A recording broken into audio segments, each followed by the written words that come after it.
Rose here. I want to do a quick video on the bye week, kind of wrap up all the things that have happened, kind of give you kind of some cohesive thoughts on what's happened and occurred during the bye, review what Brandon Staley said about Keenan Allen, the updates, not getting players in the bye, no trades, all the above, right?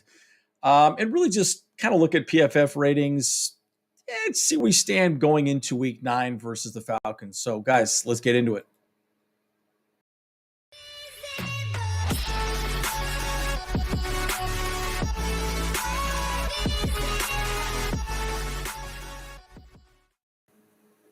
All right, folks, before I get into it, merch down below. Hit that Zazzle link if you like it. The Bolt Bros. I think this one's pretty sweet looking. Kind of matches my watch and my bracelets, huh? It's pretty solid.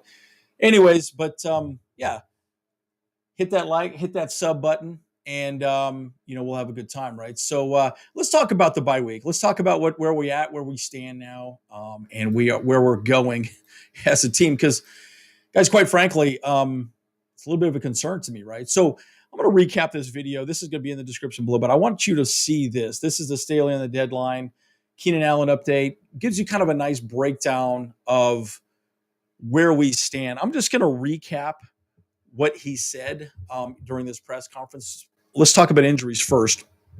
Keenan Allen most likely will not play versus the Falcons, which is really frustrating. I don't know if you've noticed, but I think Vegas had us at like 5. Favored by points. Now we're down only favored by 3 because of Keenan Allen. Pardon me. And then we got Mike Bandy, who's, jumping up in the fantasy football rankings. I think I saw him on my NFL app. It was 14 points or something projected. Pretty crazy number. So, and it's largely because we really don't have a whole lot to throw the ball to, right? And you got Justin Herbert. He's obviously gonna have to get on the same page. Okay. It sounds to me like Keenan Allen had a bit of a setback during the bye week. I don't know if he was working out and there was some issues going on with him, but he is not feeling well. So don't think he's a go. I do think Palmer is a go, and I think Parham is a go. Obviously, Bandy's gonna have to step up, and then we're gonna have to hopefully have a big game with Everett. So pretty frustrating from an injury perspective where we stand right now. And one of the things that I thought was really interesting about Brandon Staley during this press conference specifically, he was talking a lot about trade deadlines and players. Daniel Popper very specifically asked him, "Hey, look, why didn't we get anybody?" Right? Well, we got Jerry Tachi. We signed one of our old cornerbacks. So nothing exciting, nothing interesting. They're depth players at this point. But one of the things that Brandon Staley said, Kyle and I did say this, or sorry, James and I said this in a few of our videos. He specifically likened it to like a baseball player, right? Or a basketball player. He says, when you pick up somebody midseason, they have one job to do. They play third base, they pitch, they still get in a box and hit balls, whatever. Basketball, it's the same thing. Your point guard, you just got to figure out how to, integrate within the team. He said football is very different, right? It just doesn't work that way, right? And I'm going to give you a great case in point. Look at Sony Michel. We picked him up right before the season, and he really hasn't panned out with us. Now, I would argue he probably will be better the second half of this season because he now has had more time with the team and really knows how to, practice with us and really be more productive. So Brandon Staley's argument ultimately is that, look, it's not easy to pick up a player and have them contribute to your team mid-season. And ultimately, what he said was, he's like, yeah, we didn't want to give up the draft capital. It wasn't worth it for us, right? And it makes sense. Roquan Smith, was gone, and we saw Chubb move, and these moves make changes. I mean, look at Christian McCaffrey to the Niners, right? That happened prior to the deadline, but I understand the conversation around not wanting to give up draft capital. And the other part that Brandon Staley said in this press conference as well, too. And guys, please listen to the press conference. I really want to get your opinion on it as well, because I really liked this press conference a lot. I thought it had a lot of really interesting tidbits of information, and I really feel like there's a lot of read between the lines. But he also hinted to the fact that, hey, look, we're getting people back, right? Joey Bosa's coming back, right? Rashawn Slater may come back. Williams is just going to be out for a few weeks. Allen should be back, maybe even in week 10, right? So, there's a lot of things to be said about that, and I agree, right? We are getting our players back, and ultimately, what Brandon Staley said, he says, we have the team we want, right? Again, as I said before, Brandon Staley sat on Santa Spanos' lap, said, hey, this is what we want. Tom Telesco went out and got it, and they went from there. But he did mention that they were definitely in all the conversations with most of these players getting moved around, right? So I think they were given opportunities to bid, or however that works specifically in the negotiation phase. But the reality is this, that ultimately, I think they felt like, hey, look, we have people coming back, and we're going to be fine moving forward, which is essentially what we've been saying this entire bye week. I knew they weren't going to make a move. I think there were all these things that were happening, but I think the only move that might make sense is OBJ. You could probably get him pretty inexpensive, and he wants to stay in LA, so you can get him on the cheap. But I still don't know that he would be that great, right? And there's also questions. People keep talking about Elijah Moore and all these other things, and there's locker room questions about these guys, right? And I one of the things that I really have respected about Brandon Staley and our coaching staff is they are not bringing people in that are cantankerous or are going to be a problem in the locker room, right? They want locker room guys, and culture is key, right? Maybe even sometimes over performance, right? Because you have to look at some of the players that we've picked up, and they're good. They do the job, but they're good locker room guys, and people that understand what it takes. I mean, I even look at Sony Michel, right? We got him pretty cheap, but secondarily, he's won a championship, right? He understands what it takes to win a championship. That is important to have in your locker room, and that's the thing that I think I do respect very much about Brandon Staley. And by the way, to be clear, I really like Brandon Staley as our head coach. A lot of people have thrown a lot of salt out that I'm not a fan of Brandon Staley. I'm a fan of Brandon Staley. I'm not a fan of Joe Lombardi. Joe Lombardi has always been, in my opinion, very vanilla, and I think he's hurting our offense. And that's very truly what he says. Now, a couple of thoughts about the offense as well too. They talked a lot about Austin Eckler, and getting more touches, and Brandon Staley talked a lot about how there's a lot of, with all these injuries, people just have not played on the field together very often. I had this interesting discussion with my brothers. And by the way, when we say we talk about football all the time, we talk about football all the time. Guys, we are constantly talking about football. Back and forth on our chat thread was just James, Kyle, and myself. But I was talking to James this morning about this, and how, look, the reality is, we have the right team. We're just not healthy. And I hate to say that as an excuse, but that really is kind of true, right? I mean, I was just specifically talking to my brother about how, look, what if Joey Bosa was still healthy up to this point? I promise you, we would have a better record. We would probably at least be 5-2, right? Maybe even 6-1. So just because the games that we've lost, we just couldn't stop the other team, right? And Joey Bosa is very good at stopping the run. Very clearly, most teams are running the ball to the opposite side from Khalil Mack. They're not running it to Khalil Mack at all because he's a good run stopper. So, there's a lot to be said about where this team would be without injuries. But again, that's an excuse that doesn't help. That doesn't change things. Every team has injuries. So again, from a fan perspective, we're frustrated that he did not make a move, and there were seemingly no changes to improve our team during the bye. Well, one of the things that I'm nervous about, and I talked to James about that this morning as well too, is that, look, what if we come out flat like the Raiders did off their bye? We have done that in the past. So I'm really hoping we come out and we show some moxie and we look good, right? I think Brandon Staley's concerned. I will say this, I'm pretty good at reading people's bodies. Brandon Staley, I think he's feeling the pressure, right? I think he knows that he needs to make some changes, and there are other coaches out there that we've talked about a number of times, Sean Payton, that can step in and coach, right? So it's been a really, I wish we had made some changes, but I understand why we didn't, right? And I guess that's the point. The draft capital is very important, and there's arguments to be made both ways where, look at the Rams last season. What was I can't remember their GM's name.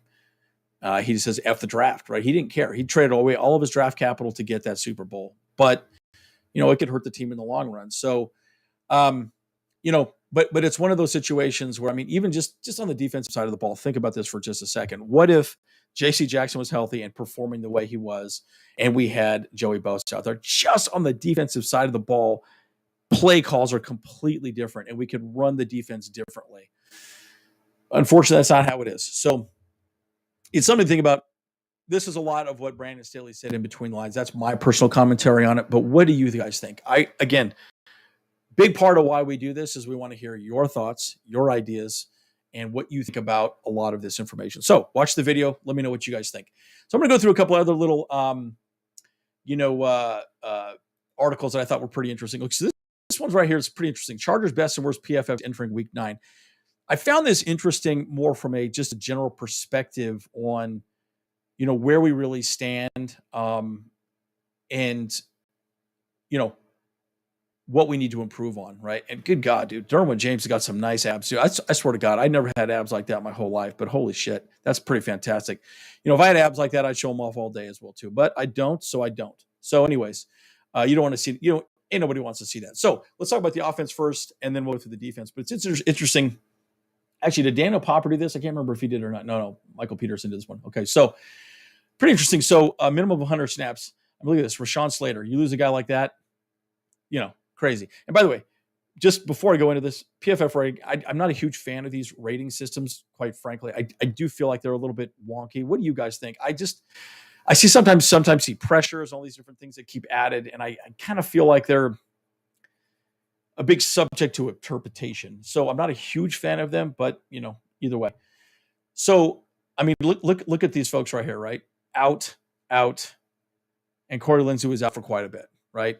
Our top offensive folks have been out. Now, interesting thing about Austin Eckler, I was looking at some statistics. I was talking about this with my brother James this morning. I think Austin Eckler has like 65 receptions. Guys, you realize how many receptions that's ridiculous. I think the next highest running back has like 15 less, maybe wide receiver, right? That is bananas. And one of the things that Chargers Weekly talked about, I think it was about a week ago, maybe a week and a half ago. I remember. In fact, I'll put that link in the description below too. I want you to watch that as well. He talked specifically about how we are dead last in giving up explosive plays, and we are also dead last in having explosive plays. That's a bad place to be in, guys, right? So when we look at our numbers, because I was actually thinking about going through like our defense and our statistics, where we rank in the NFL. And I'm like, those numbers are going to look like junk numbers. They're not going to look good because we're giving up those explosive plays, right? The 75-yard play, the, big pass downfield, right? What did Walker get? It was a 75-yard run, right? And guys, you can't win games that way, right? And again, it's frustrating. And so the other thing that they brought up too quite a bit was the fact that they're not respecting the deep pass. Since we don't have Guyton out there or a speedster, they're just putting two high safeties just like we run, and they're stacking the box. Now, that's what Chargers Weekly talked about specifically, right? So again, when I go back to the offense, I feel like that's why some of these numbers are so poor. But again, it's interesting because this is people protecting Justin Herbert, yet Herbert is not feeling well enough to throw the ball down the field or doesn't have a target downfield. So he's doing what? Checking down. That's why Austin Eckler's numbers are so high, because he's just checking down. But the check down, look, I'll give you a little pro tip. They don't give a crap about the check down. They'll take check downs all day. They don't care. Defenses are designed to stop the check down. Doesn't matter. That's like a give me. Great. You'll take a check down. Fine. And, again, you're wearing a defense or offense down, and they're not going to get anywhere. Right. So it's frustrating. And this is why we need Mike Williams. This is why we need Keenan Allen. Not having Allen, not having Williams out there is huge. Right. So it's going to be bad. Right. So Williams is gone. Lindsey will be there. Salyer will be there. Slater's gone. Eckler obviously will be there as well too. So pretty interesting situation here. And I did read an article, interestingly enough, talking about Zion Johnson, how a lot of defenses are keying off of some of his tells. There's some things that I read were like, well, he's got his hand on his right leg, I believe it was, and that would be a tell that it's a pass play. Just his stances are changed if it's a run or a pass. And so I've been reading some things about that. So we'll see if that changes, after the bye week as well too. So very interesting, lots of articles. We read a lot, guys. We read a lot. So, anyways, kind of a nerd apparently. Again, Mike Williams, I love these numbers. Corey Lindsey, again, our team's so much better with him out there. Man, Will Clapp, he's not that good. In fact, good God, it's like having, Storm Norton out there over, Slater or Jamari Sawyer or even Pipkins for that matter, right? I mean, he looks so bad. Now, by the way, one thing that Brandon Staley did talk about, again, I apologize, I'm bouncing around a little bit. Brandon Staley did talk about Slater. There is a chance he could come back, right? He might come back very latter end of the season, hopefully, into a playoff run. But we'll see how that goes, guys, right? So, and the worst right here is pretty bad. Again, we talked about Will Clapp, absolutely horrible. Palmer has just been, it's been frustrating seeing this. And guys, I think this is directly part of the problem with our offense right now is we're just not performing. That's another thing Brandon Staley talked a lot about, is that we're not performing or being cohesive as a team. That's one of the things that Sebastian Joseph Day talked about, is that we're just not doing things correctly, right? And, Brandon Staley is very clear. Look, the nice thing is we're in a good position now. We're 4-3. That's the positive. We're not winning the way we want to win, but we are in a positive position moving forward. Secondarily, our best football is ahead of us. And he's right. Brandon Staley is exactly right. That's exactly correct. That, yes, our best football should be ahead of us. But we'll see, right? I mean, you look at the Falcons. I don't think they're a team that we should underestimate, especially coming off a bye week, right? We historically perform very bad off bye weeks. So, anyways, I apologize. I'm bouncing around a little bit here as well too. But obviously, Trey McKitty has been a bit of a letdown this year. I've been pretty frustrated with him. I really hope to God, we really need to keep Gerald Everett happy and upright. I'm really nervous about losing him because Trey McKitty's just been pretty poor, and then Parham's injuries. Where do we go from there? But Matt Filer has really had an off season. I think Matt Filer really does better when Corey Linsley is out there. When you have a Will Clapp, who only played obviously like a game and a half or something of that nature, he just doesn't perform as well, right? So it's pretty bad. All right, so that's where we stand on that, right? So let's look at top defenses. And guys, I mean, make no mistake about it, right? You losing, come on. Our two highest raters, Khalil Mack is having an amazing season, but Joey Bosa, I just said I would submit that if Joey Bosa were healthy, that our record would be just one person. He makes that big of a difference, guys, because we can handle the defense very differently with a guy like Joey Bosa on that side. So again, it's been frustrating. We are going to get him back. That he will come back potentially around Thanksgiving. So maybe the Cardinals game, which all the Bolt Bros will be at. So come see us. But then you got Khalil Mack, who's been amazing this season. I'm so happy that he's on our team, and I really hope that he did a good job of getting himself healed up. Obviously, Derwin James has been amazing. Drew Tranquill's having a lights out season. I've been loving watching him play. And a lot of people talked about us losing Kaiser White. Well, I think part of our coaching staff also knew that Drew Tranquill was pretty good, and we had K9, and we had Kyle Van Noy. So I think they felt like the linebacker room was a little bit deep. But then Bryce Callahan's been excellent. So, but let's look at the worst piece on the defensive side of the ball in PFF. Make no mistake here, J.C. Jackson. Now, I want to talk a little bit about this briefly. We're getting a little in this video already, and I have two more articles to go into, so I apologize. But, J.C. Jackson is a man corner. And I really, if I have a major criticism against the way we've used J.C. Jackson is just that, right? He is a man up corner. And that's really, for the most part, what Bill Belichick did with him, but he was not good at zone. He didn't read zone well. He didn't understand what to do specifically. And I think that's why, he struggled, right? Obviously the injury occurred, and not the injury that got him out for the season, the ruptured, a knee, but, his heel bone removal. And, it's one of those situations where he's like, oh my God, right? That's just a problem, right? We got a rookie here not doing good. JC Jackson, came from the Patriots and coming to the Chargers, playing more zone, doesn't quite work out.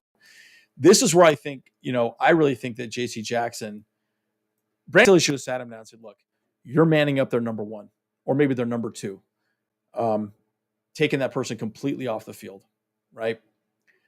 and then the rest of the people can be zones. But that guy is 100% manned up on the guy in front of him, and that's really what he should have done, and then worked a program around that. So the safety knows maybe, hey, look, if he's man with this guy, I'm going to focus on the other players on the field. And I just think you eliminate one person off the field is really what should have happened, in my opinion.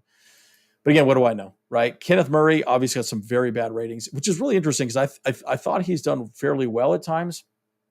But I did read an interesting article about that he's really not reading things correctly, and I think he's missing some plays and missing some tackles, and that's the argument he's struggling with. It's interesting seeing this, rotation of safeties, right? Nas and Aloe. I think you'll probably see some more Nas the second half of the season. But Tito, he's a rookie. Rumpf, only his second year, and he's also injured. He is going to come back at some point as well, too. So that's why we're not seeing a lot of Tito out there at this point. But make no mistake about it, there's a lot we can focus on, right? But again, I think, bottom line, one of the things I would say, even specifically around these type of ratings, is that, it's really boils down to execution, communication, right? Zone works very well if you communicate correctly. And that's what JC Jackson was not doing, right? He wasn't communicating to other players, hey, I'm going to take this side, or I'm going to take this upper part. He seemed lost. He just clearly was not doing what he needed to do out there. So his ratings were very low. It's interesting, you go Mike Davis out there now. Mike will be our guy moving forward, obviously. But he understands what he needs to do in Brandon Staley's offense, right? Defense. So that's where I find things very interesting specifically. Again, and when I'm landing my plane right now before I go into this article. Bottom line, we are not executing on both sides of the ball. And this goes back to a little bit of what, Brandon Staley was saying here too. Ultimately, at the end of he admitted we're not playing well as a team. And that's very true. That is 110% on Brandon Staley's shoulders and the coaching staff. So the part that is stressful and frustrating for me specifically, right? I want to see my team perform well. I hate when I see my team just not even show up. So definitely nervous about this Falcons game. I feel like, they have more momentum than we do, obviously coming off a bye, but we'll see where it ends up going. Okay. So Chargers decided to stay put at the NFL trade deadline. Well, we all thought that was going to happen. These are the most notable trades. I mean, we can go through it. They got Zach Moss from Utah, pretty good guy. Ravens traded a second-round pick and a fifth-round pick to the Bears for linebacker. I thought this was an interesting one. I don't know why the Ravens would do this. That seemed a little strange to me because I felt like the Ravens look really good and they're going to be moving. I don't know. I don't know why the Ravens would decide to trade him unless you really wanted to be traded. I mean, I don't quite know, but it seemed a little puzzling to me. I would have thought, I guess the only benefit would be that they're trading him to the Bears, a team that most likely will not make the playoffs, right? So at least you won't see Roquan Smith in the playoffs. I don't know. Anyways, we can go through some of this stuff as well too. There's nothing really that exciting, but traded running back Chase Edmonds for 2 picks, including a first rounder in exchange for edge rusher Bradley Chubb, that's huge, right? The Dolphins, great, and we get to deal with Bradley Chubb. That's pretty exciting. Not really. I'm pretty stressed out and frustrated about that too. But again, Bears traded for second-round picks. Steelers. I remember in Brandon Staley's press conference, Daniel Popper specifically talked about this one. Why didn't you go after it? And the Bears traded for a second-round pick to the Steelers. What Daniel Popper specifically said, though, he said, why didn't you want to do that? And ultimately, Brandon Staley said, we didn't feel like it was a good enough move for us, right? Very clearly, they probably said, all right, second round pick. Anybody want to go with a first round pick or maybe 2 third-round picks, yada, yada, whatever. And it was very clear that the Chargers did not want to give up any capital to get Chase Claypool. Chase Claypool, I think, would fit in very well with us. But again, the argument is would he really help? What do you guys think? Should we have made a move? Should we have given up a second-round pick for Chase Claypool? I don't know. Hindsight's always 20/20, right? So it's tough, right? But I can understand Brandon Staley's argument that yes, we have the right team, But as a fan, the argument is we're not healthy, right? And you see people like Justin Herbert here running for his life. He needs help, and we want to keep him happy because our crown jewels. So, let me wrap up. Oh wow, this video is getting pretty long, guys. I'm really flapping my gums today, but let's go through this. This is pretty interesting. I liked this article, and again, it's an older article. It's a few days old, but it's kind of waiting to go through this. But this is predicting the outcome of every Chargers game after the bye week. Okay, so let's go through this, and this is pretty interesting. So, I did predict the Falcons. We beat the Falcons. I'm hoping we come out and beat them a little bit more soundly than that. I'd like us to win by 10 points. I would love that. Again, they have one of my draft picks that I really want, Tyler Argio. He's having an amazing season, running back from BYU, just absolutely fantastic. I knew he'd be good. I kind of wish the Chargers had picked him up. I mean, that was my thought at least. But yep, and I picked this one as a loss. The Niners lost week 10. Especially, with getting Christian McCaffrey. He's on my fantasy league, so he's kicking ass for me in that regard. And I did pick this one as a win. I did pick the other one as a loss. I did pick this one as a win. Cardinals. And I don't really respect the Cardinals, but oh my God, that is a just shootout of a score. It's interesting. It just goes to show you how many people just disrespect our defense. We haven't looked great, right? Giving up explosive plays. I did have this as a win. I think the Raiders are just absolutely horrible, as we all know. And I did predict this one, I believe, as a loss. No, I picked this one as a win preseason. But I do think Miami, that could be a really close game moving forward. Tennessee, I did predict as a win, and I did pick the Colts as a win. And then I did Rams win and Broncos win. So I actually think we're going to do fairly well in the back here. But again, this is the record I think we really want to get, guys. I think 10-7 makes sense. We'll definitely be in a wild card position. I don't think that'll be good enough to win the division, the FC West, but it will give us an opportunity to at least compete and make it to the second half. I personally think if we end at 9-8, we will not make the playoffs. That's my prediction. So that's one of the things that I wanted to go over today. I get very nervous about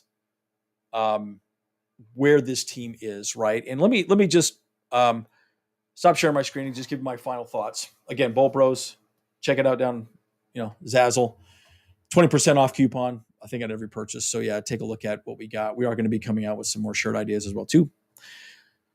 So let me summarize. Look, I think not getting players during the bye, I knew we weren't going to get anything. We were not going to get anything. I think we didn't want to give up draft capital. We didn't want to give up a lot of, what we have now. And there's also culture conversations, right? You bring somebody in, are they going to really integrate well? I also think they were a little bit gun shy because of Sony Michel. Sony Michel, I would argue, probably has hurt us rather than helped us in the running back room. And I understand the conversation around depth, but the problem is he comes in, takes carries away from Austin Eckler to begin with. Josh Kelly's now hurt. We just ran Austin Eckler and Kelly. I think we would have been 100 times better off. So that's a little frustrating. I think it's a big reason why we probably didn't go get anybody during the bye week. Secondarily, I'm very nervous that we come out flat off the bye. You see what happened to the Raiders. They looked absolutely horrible. I don't even think they got the ball past the 50-yard line. It was that bad, right? And so I hope to God we don't come off like that. If we do, I'm going to really want to hit the panic button. And it's going to be it could be an ugly second half of the season. That concerns me. I also want to state that I do love Brandon Staley. I think he's a great head coach. I think he's very young and he's made some interesting choices. And he's going to take criticism because he's part of such a high-profile team with Justin Herbert, and people want to see Justin Herbert play. So he's got to be able to take that smoke, and he always says he has, and he always will. So I agree with that. So I like a lot of what he's doing. I will say this also, we need to change things up on offense and defense, right? We are not executing on both sides of the ball. So I'm hopeful that we can come back off the bye and look like the team that we expect us to be. I'm going to give you a great example. I'm going to wrap up with this last thought. I know I'm almost at 30 minutes at this point. I'm going to give you two fan bases, right? Let's say you're a Seahawks fan, you're a Charger fan. entering into this season, what do you expect? Right? Charger fans, we all thought, holy shit, we're going to win the freaking Super Bowl this year. You know, Justin Herbert MVP, Coach of the Year, Brandon Staley. Sky's the limit. Sky's the limit. Then these injuries started happening. We're not performing the way we are, and we are 4-3, which is still respectable. But then you see the Seahawks coming to the season. Guess what, guys? They had zero expectations. In fact, hell, were they even going to win a game? Right? I have a number of friends that are Seahawks fans, and they've consistently said, wow, I'm just shocked how good we are. Right? They're pleasantly surprised. We are sorely upset and frustrated because we expect more from our team, right? First time we've ever spent money like this in offseason and free agency, yada, yada. And we're not performing well. We're not looking good. We're not winning as a team. We're not looking like a team. We're not doing anything that's exciting or interesting. So, again, I want to see the defense and the offense perform better and play cohesive on both sides of the ball. We need to press the ball down the field offensively. We need to play tighter defense. We need to stop the run. I could go through the stats on that. I was thinking about doing that, but I just kind of felt like since we're giving up so many explosive plays and we're not having explosive plays, I kind of felt like the stats are a little bit skewed anyways. So what's the point of reviewing them at this point? But guys, what do you guys think, right? Let's talk about the bye week. What do you think? I mean, what do you think of Brandon Staley's video? I think he's feeling the pressure. I think he knows they need to make some changes. But at the end of the day, he also recognizes he has the right players, he has the right mentality, and the right ability to be successful. They just have to execute. So I'll leave it there. Guys, as always, I'm Andrew Bolt Bros. See you guys in the next one.